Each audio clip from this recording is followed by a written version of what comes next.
Hi, everyone. I want to thank St. Vincent de Paul for inviting me to be here today. It's an honor. When people think about hope, they often imagine it as a feeling.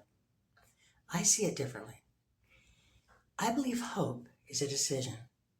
It's choosing to believe that tomorrow can be better than today, even when life has given you every reason to believe otherwise. Years ago, if you'd told me that I would be sitting here speaking to a lot of people about my past, I would have laughed.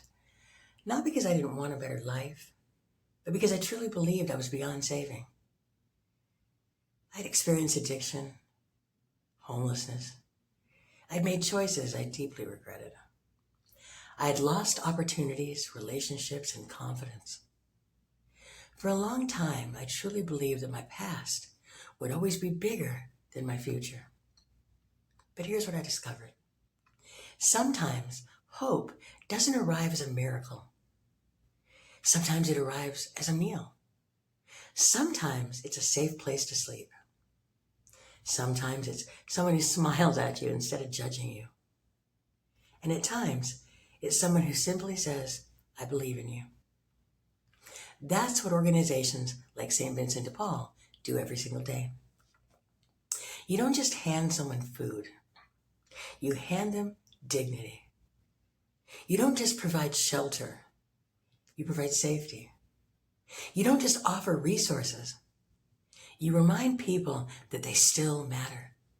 And sometimes that's the very first step towards changing an entire life. I know, because people did that for me. They saw more than my mistakes. They saw possibilities. Little by little, hope began to replace shame. One choice became another. One day became another.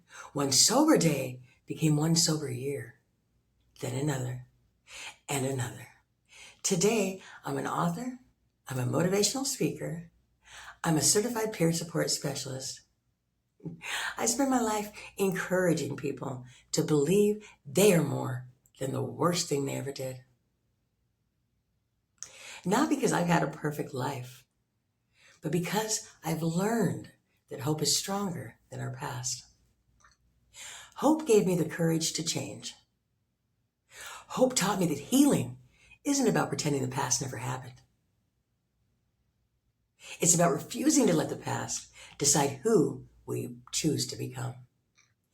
Every person we meet is carrying a story that we may never fully understand. Some are carrying grief. Some are carrying trauma. Some are carrying addiction. And some are simply carrying exhaustion from just trying to survive. What every one of them needs is hope. And the beautiful thing about hope is this. When you give it away, you never have less. You always create more.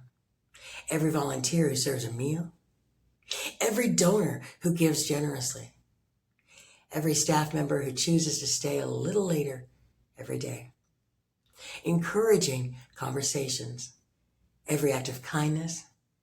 You may never fully know whose life you're changing, but I promise you this, you're planting seeds of hope.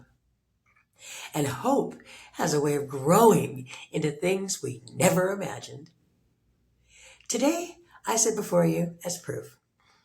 Not because I was extraordinary, but because someone believed I was worth another chance. I'd like to leave you with this. If you're here and you're struggling, please don't give up. Your current situation is not your final destination. If you're a volunteer, thank you. The kindness that you show matters more than you'll ever know. And if you're a donor, thank you as well. You're investing in people, not just programs. And if you're someone who's wondering whether one act of kindness can really change a life, you're looking at someone whose life was changed by countless small acts of kindness. Hope changed me. People carrying hope changed me. And because they did, I have the opportunity today and the privilege of carrying hope to someone else. That's how we change the world. One person, one act of kindness, one moment of hope at a time. Thank you, and God bless each and every one of you.